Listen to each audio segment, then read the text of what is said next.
came as a refugee and asylum seeker, I always thought about it as something that is just an experience, not as this identity where you put it in the box and you tick the box. When I was in the war, it's like the political landscape meant that different nationalities were fighting against each other, like what's happening in the world on a bigger scale now. It was really dangerous to be of a certain group, like to identify with a certain nationality. And me coming from a mixed background, how do you choose one when you are multiple? You can be many things, many identities, all at once simultaneously, and you don't have to choose one. Hi, welcome everybody to another episode of Peer Journal. Today I have Ksenija Kadic with me. Full disclosure, she's a friend, a previous colleague, and I am so excited to have her here. Hi, Ksenija, welcome. How are you today? Hi, Neil. I'm quite excited to see you. It's been a while. I've been traveling and yeah, I feel good. I am, yeah, at my home, relaxing today. So it's nice to be here today. Yeah. Very, very good. So, because I am horrible about introducing other people, I'm being lazy and asking them to introduce themselves. And also in lived experience work and in general life, we have so many different identities. And I know you have certain views on this and you bring it into your work. So, how would you like to introduce yourself? So foremost, I would just start with my name. I'm Ksenija Kadic, and I am someone who comes from Western Balkan. I'm from Yugoslavian origin, but now this is multiple countries, Croatia, Bosnia and Herzegovina, Serbia. So I hold multiple national identities and British as well. So I would say I am a fully embodied human being foremost. And then in my professional life, I work with people with lived experiences, peer coaching, peer tutoring, or co-production at the Recovery College. I used to do that. I also am ADHD and transformational coach. I do my own programs and also coach people. And recently I published a book, so I'm a published author of Playground. And I like to draw and I like to write and I like to spend time with friends and family, community in general. So it brings me joy and occasional bike ride. That's me, yeah. Oh, brilliant. Great. So, can you tell us a little bit about how you came into lived experience work? And I, because I know the beginnings of it, it might be also very of the moment where you started. So, why don't you give a bit of a background?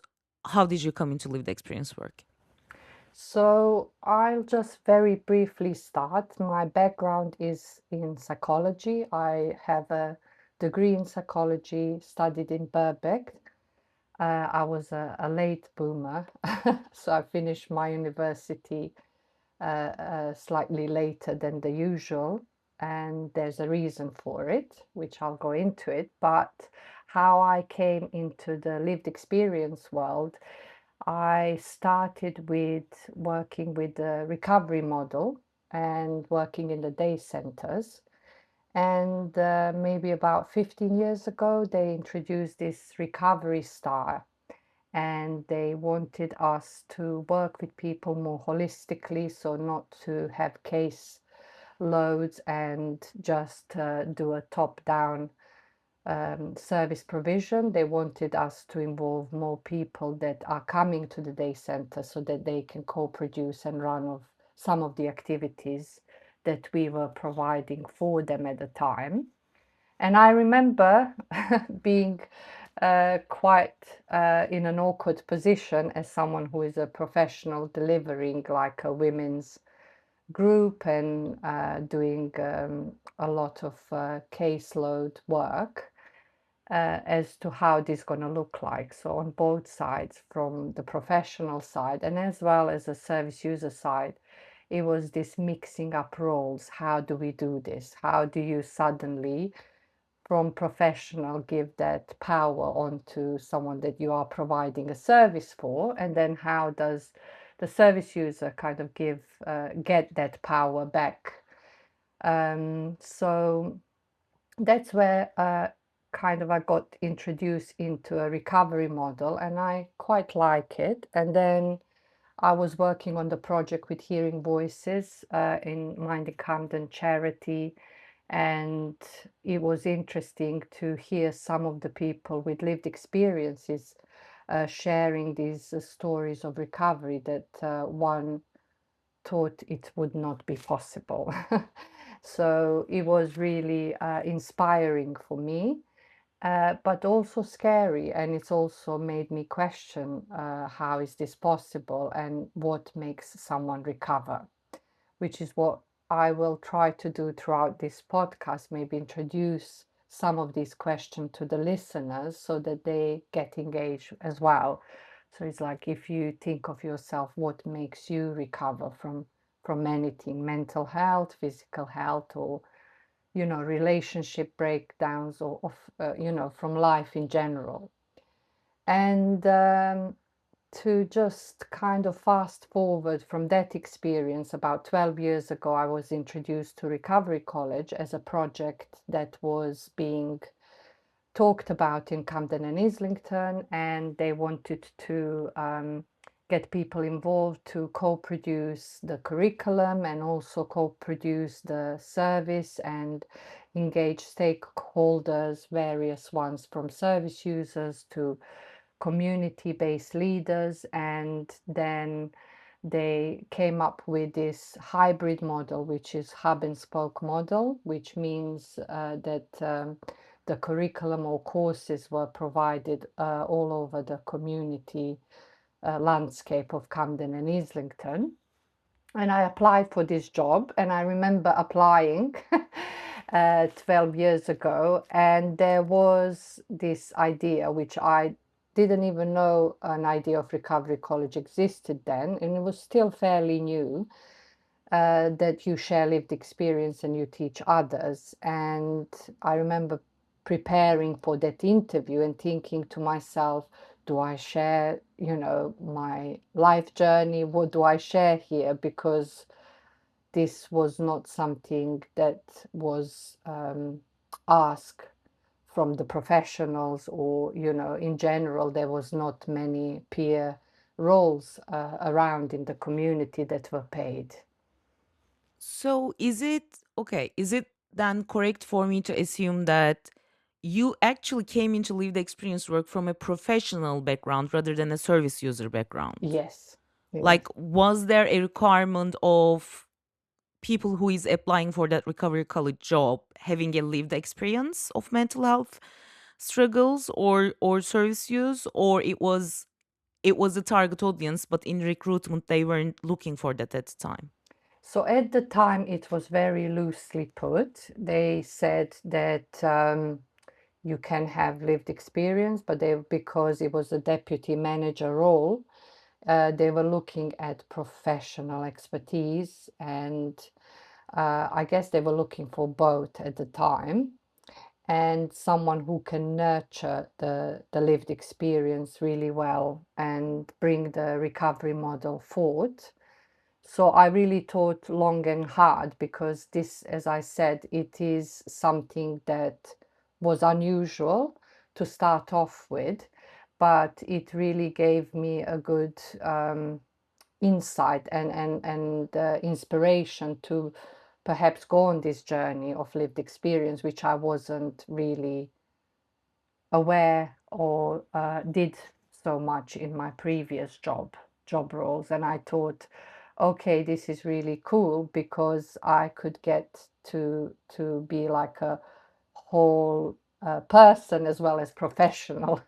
So this is what excited me, which is, fast forward to that interview, I decided to share my lived experience of being a refugee when I first came to London, an asylum seeker, and how that affect my mental health, and some of the anxieties and trauma that although I never was at the time diagnosed with anything, it was more my own personal struggles that I was aware of, and I know how much hard I've worked on self-development and self-awareness to really nurture that part of me that was, I guess, silent for a while.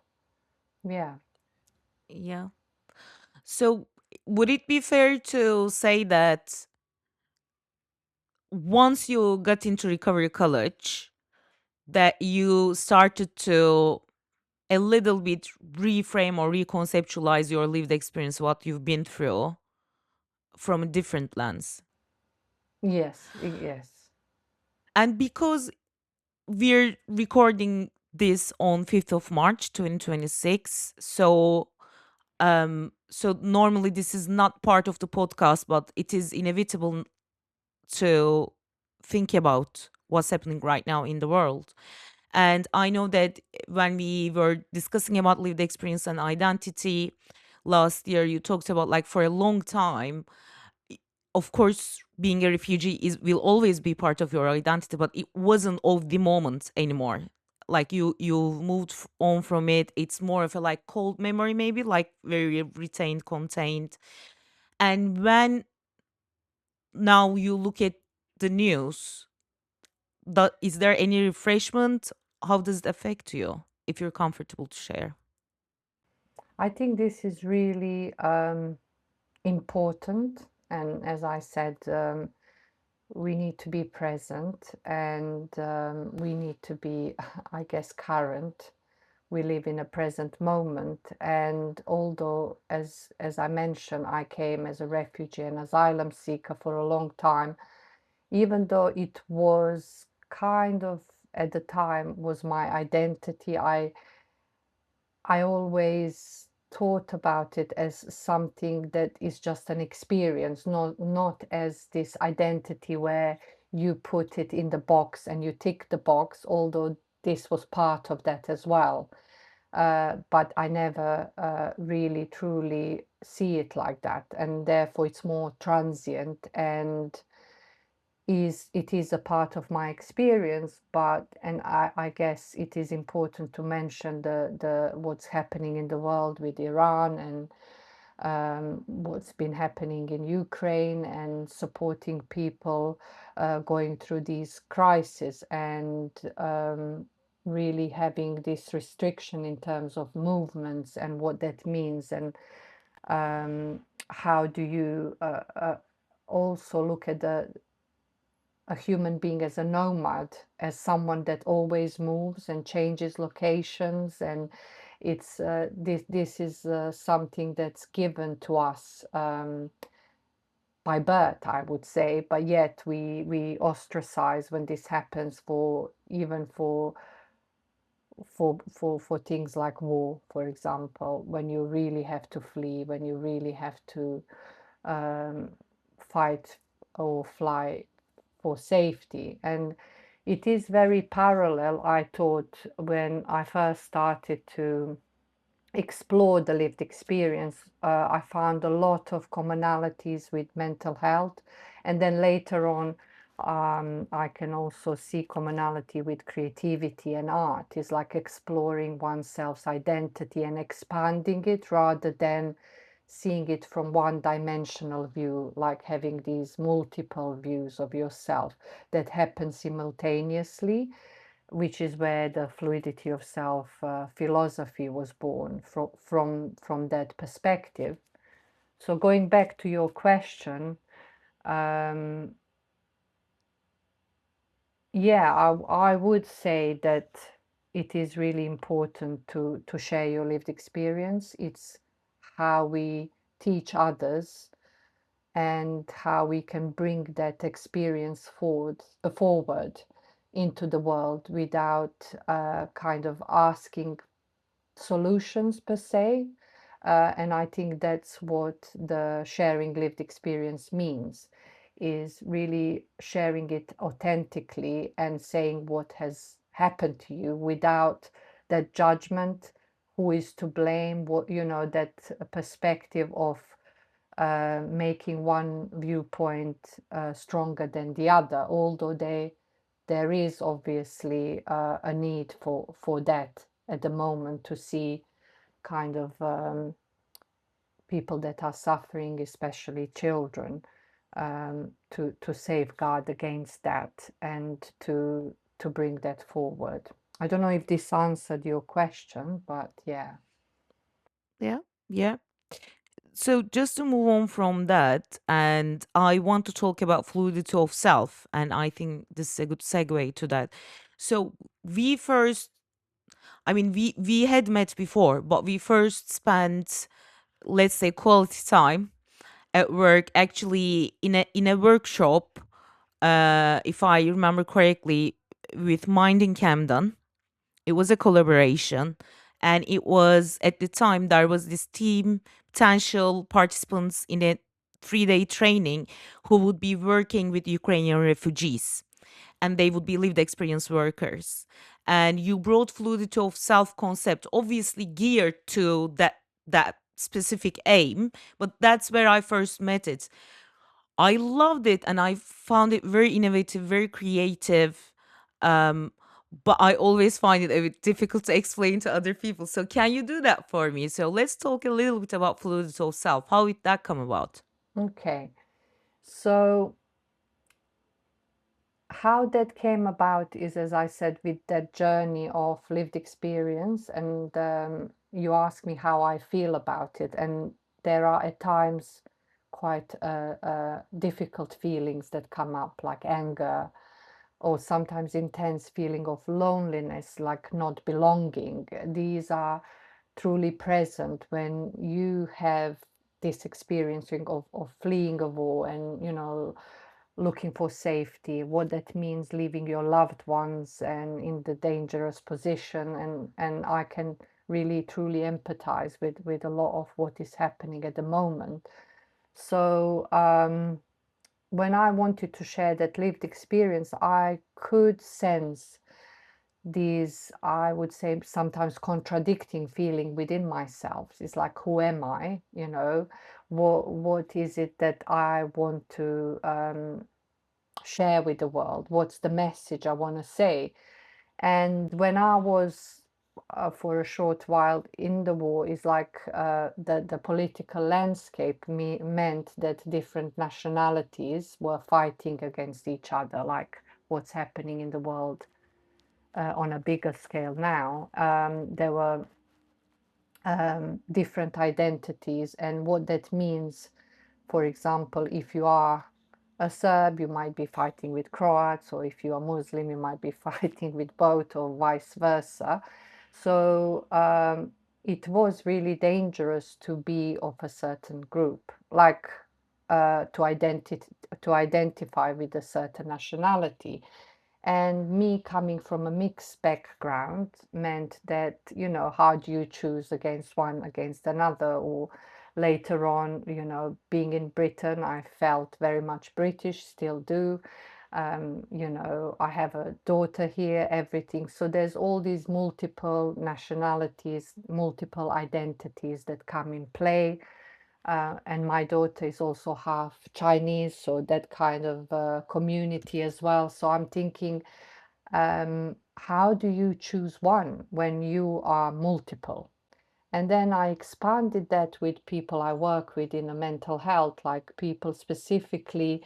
The first workshop I did was in Boston, and it was called Fluidity of Self workshop. And I was sharing these lived experiences with people who hear voices and have altered realities. And I wanted to share that, even though my experience is not hearing voices, but you know having this different identity meant I felt lonely, meant I felt angry with the system, meant I felt at time ostracized, or Um, all of these were present, but I also felt a lot of hope and joy and inspiration to be working with people like that, and certainly with Recovery College ethos, to inspire others to share their lived experience if they feel comfortable.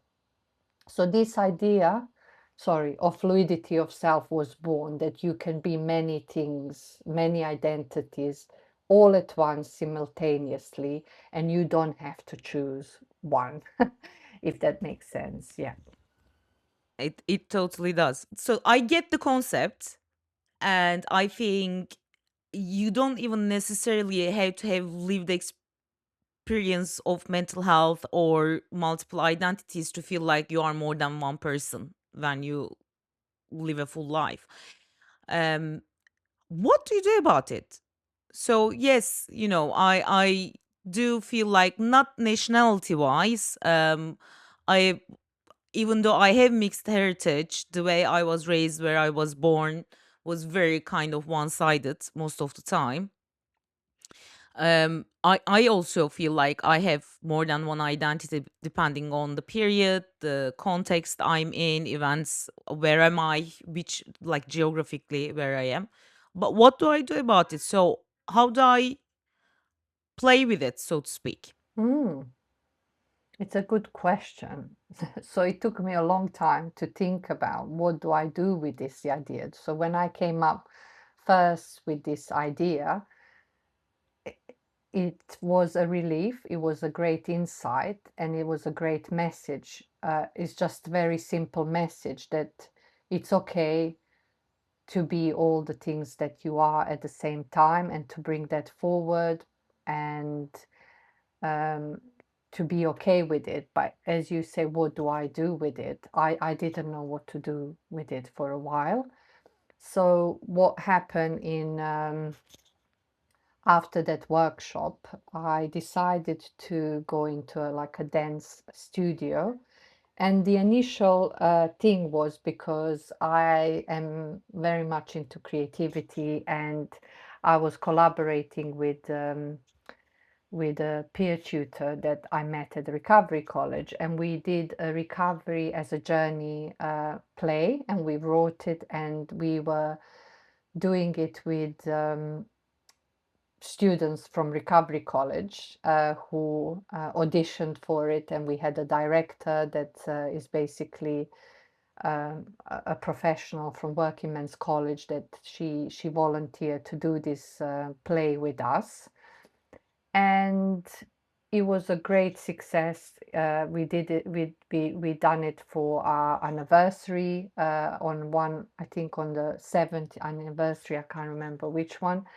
And then I thought, okay, let's collaborate more on this fluidity of self idea. Let's come up with another kind of creative piece. So I went into a dance studio, and the longer I well, myself and the collaborator Usura, the longer we stayed in the dance studio, we the longer we did it, we just couldn't work it out. It's like we just did nothing.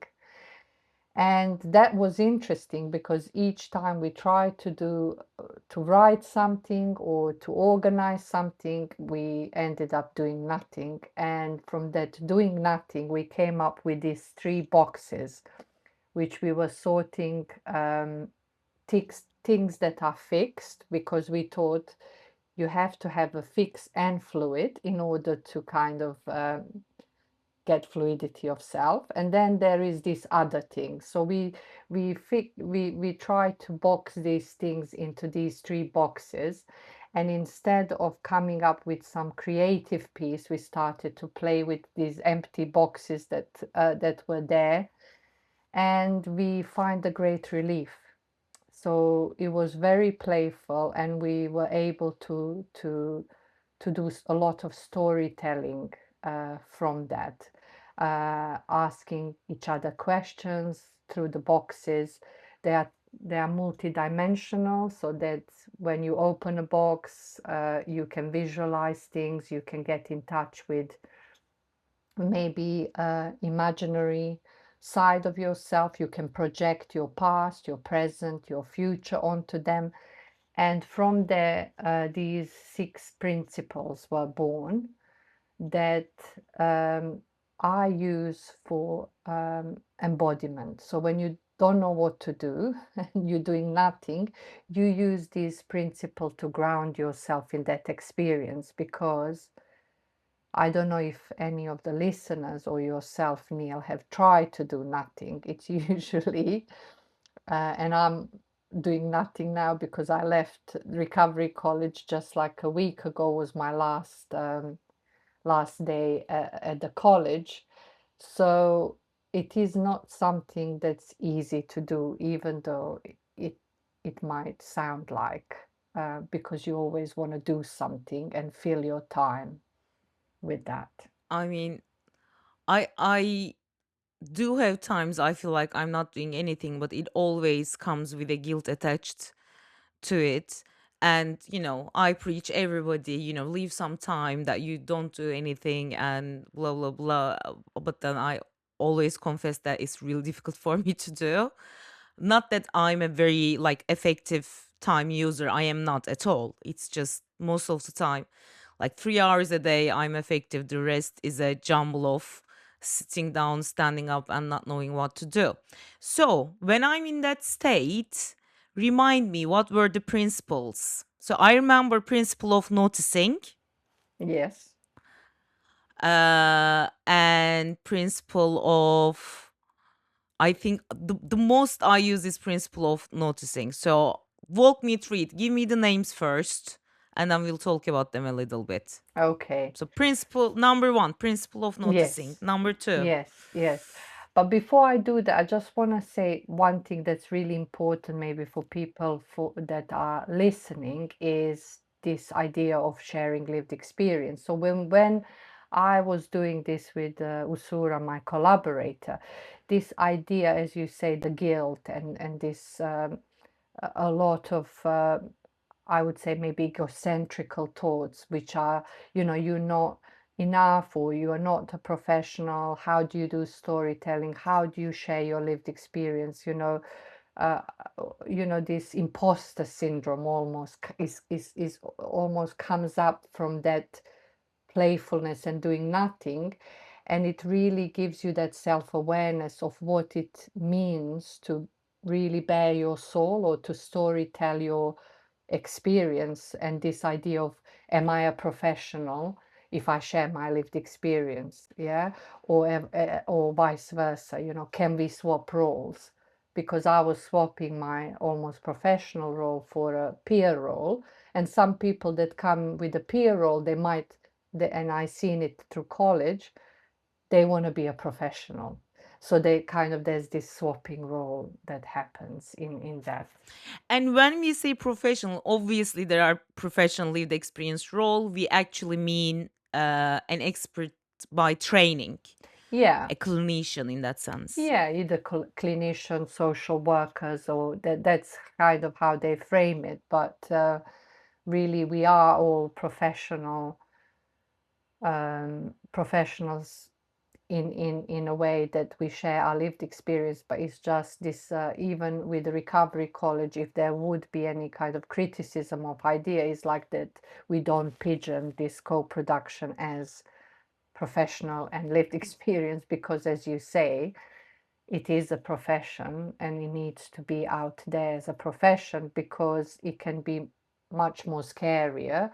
And when you look at let's say, being a therapist or psychologist, everyone has to share their lived experience to come through the training.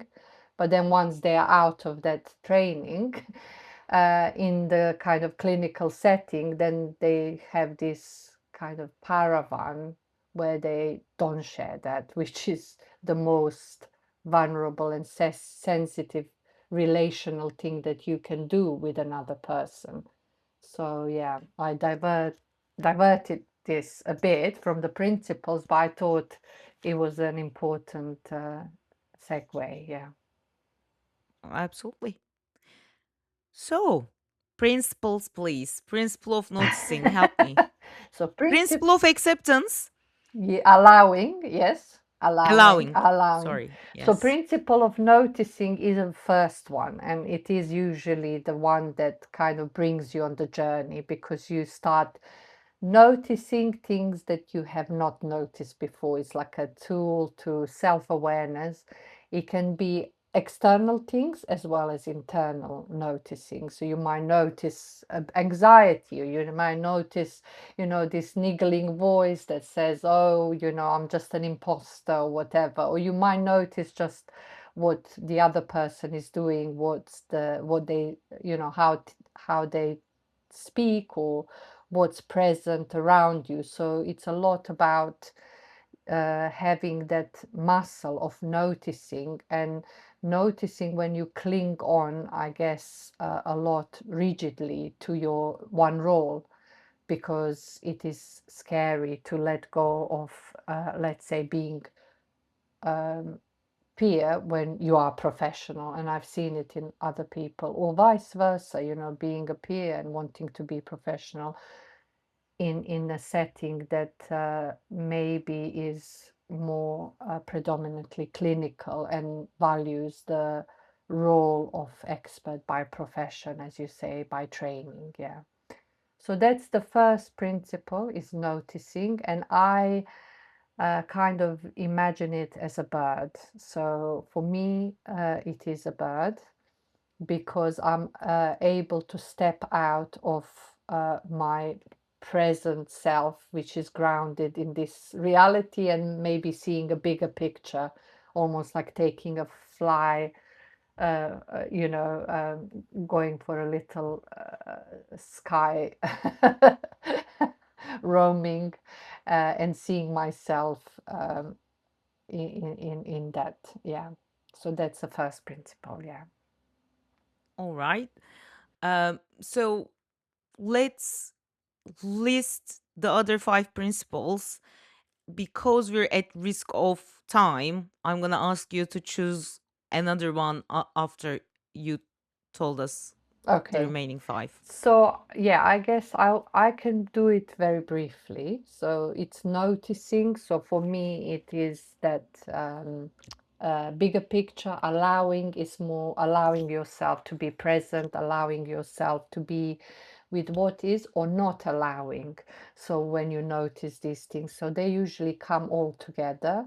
And then the third principle is curiosity. And this is my hand going like that, being curious, being like a little child, opening up to curiosity in the present moment. And then you go into your body more, accessing, which is accessing your own wisdom or creativity or whatever it's inner. Like I'm pointing, you can't see at my stomach, but really that gut feeling. And then it's about honesty, being honest, whether you want to share your experience or not, whether you want to speak your truth or not, being honest. And then trusting is the kind of overarching, like a whole body experience, where you trust yourself and trust that others will you'll be in safe hands, so to speak. Yeah. That's in a nutshell. Yeah. That's brilliant. And if people want to find out more about it, where do they go? So I would say that where I am on this journey, I've mentioned at the beginning, I'm a published author. I've done a collaborative book with Mirela Kulovic, who is an artist, and also she's from the same country as I am, and she lives in Boston. And we did this set of experimental dialogues, like a book that can open you up to your own creativity. And it also introduces some of my principles in there, and it's inviting you to go on this journey yourself. So that's something that people can do. It's available on Amazon, or Transnational Press is the publisher. And then also I have my own website, Fluidity of Self website. I do coaching, and I am looking to launch these program where I teach people more on my principles as well. Brilliant. Um, so what I'm gonna ask you about is, so now you published a book, but is the book separate from fluidity of self as a concept? It's just utilizes it, but it's something different, or maybe there isn't a differentiation. There is a slight differentiation, so there is a lot of my philosophies present, but Mirela and I came up with this idea, which is space to be different.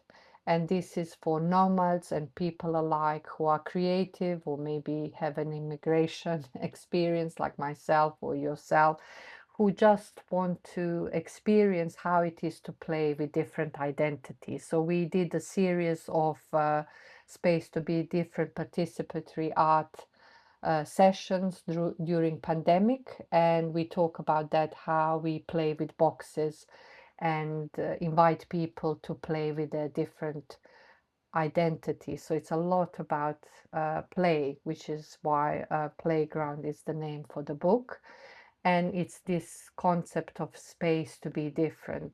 You know, we all looking for like safe space, or non-judgmental space. But for us, this idea of space to be different is really important when we want to play. And yeah, and really experience this not holding yourself too rigidly onto one idea. So as I said, it can be scary because there's a lot we talk about the unknown, and that idea that you don't know what's going to come up when you play with the box because it's so abstract. Yeah. Brilliant. So while we are here, being creative with your lived experience and doing all these other projects, um, who would you like to give a shout out to? Who would you like to celebrate? Who that you think people should know about? People who are interested in following other lived experience leaders. Okay. Um, I guess I would, like to celebrate my ex-colleagues from the Recovery College. Maybe, they're not grand, big names, but they all share their lived experience on daily basis, the peer tutors that are still there. And um, I like to celebrate that. I guess yourself, even though um, That doesn't count. even though maybe it doesn't count, but I think it's important because what you do, it's really great, and it's not easy. And also, that you have this platform to share widely, and the thing that you did with UCL is really important. So I would like to celebrate ordinary people, as I would think, not some kind of.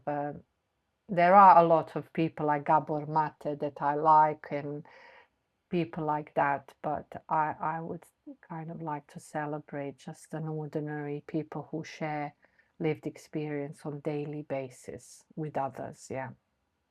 All right. Thank you. So, how would you like to see the future of lived experience work?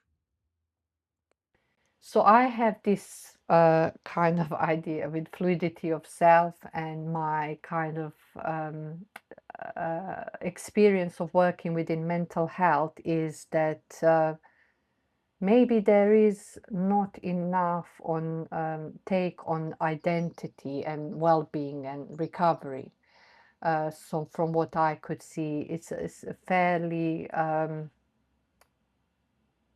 I guess separate, which maybe it shouldn't be, this question, which is very important, philosophical, and I guess it all comes from one way psychology comes from philosophy, is this potent question of who am I, or who are we as a collective as well.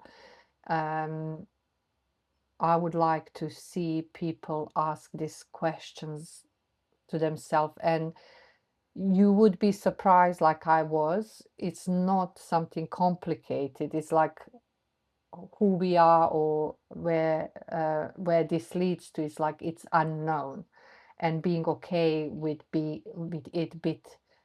with it being unanswered, if that makes sense. but really being playful, bringing more creativity into lived experience, bringing more storytelling, bringing more visuals, bringing more these elements into the mental health with lived experience. I've been to a conference in Oxford last year on a nursing conference, and they introduced this idea of creative nurse as a kind of opposing to just a mental health nurse. And this creative nurse, um, the toolkit for it is storytelling, really inspiring hope and that way of working with people. And I can see how beneficial it can be. And I would like to see that really coming into the setting on a bigger scale, on more mainstream scale, rather than what it is now, just administering medication, and that's about it, really. Maybe working more creatively with people and allowing that to happen. Yeah. Yeah, very good. I like to live in that future. So, for that future, where do you find hope and inspiration personally on a day to day basis? Although the hope is one element that Recovery College pride itself, and I guess mental health in general, for me, is always a bit of a double thing, double bind with the hope, because it can be a get out clause, just hope for the future, and um, it will all be okay. I'd like to kind of set the roots more into people's imagination and intentions. And then hope can be sprinkled a little bit alongside with that, because yes, we do need hope, but it can also hope can be quite tough when you are going through some stuff and there is a lot of uncertainty and unknown, and maybe you are acutely, or you are at the place where you don't see hope. So just a kind of human connection and empathy or support kind of come a long way. And for me, I would say, being that real person, being authentic and sharing. That's why I believe in when sharing lived experience, if we feel comfortable even a little bit, because that's what the connection is, what brings that idea of inspiration for me. I would say more so, yeah. So, thank you. That was a great episode. Before we go, there is one last section. Have you got any questions for me, Ksenia? I got loads of questions for you. But one thing maybe I would think to ask you is, where do you see yourself going with all this, I guess, the creativity and your lived experience is like, I'd like to know, how do you see yourself maybe in future? What brings you joy? So, how do I see myself in the future rarely brings me joy. So, we're going to have to separate those two questions. Okay. So, what brings me joy is doing this, connecting with people, talking to people, hearing their stories, and sharing my own. It is on a day to day basis what brings me joy. Comedy always brings me joy. And they're not too far away from each other in the way I consume stories. How do I see myself in the future is once I moved to the UK with such an uncertain future in front of me, I kind of lost sight of vision of me in the future. So I can say that I can only see a very short while into the future. And if I go further than that, let's say further than 3 years, it's all catastrophe. So I'll just skip that part. And bear in mind, I have generalized anxiety disorder most likely since birth, so it would happen that way.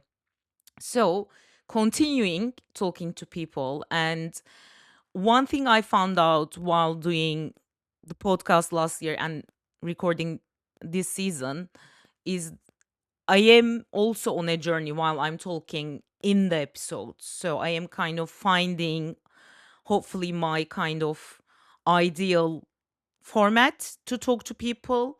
And finally, I think I found my aim is to, I started with, there are so many great people we don't know about each other, and it will give us so much more hope and energy and boost to keep moving, because it's really challenging being a lived experience professional.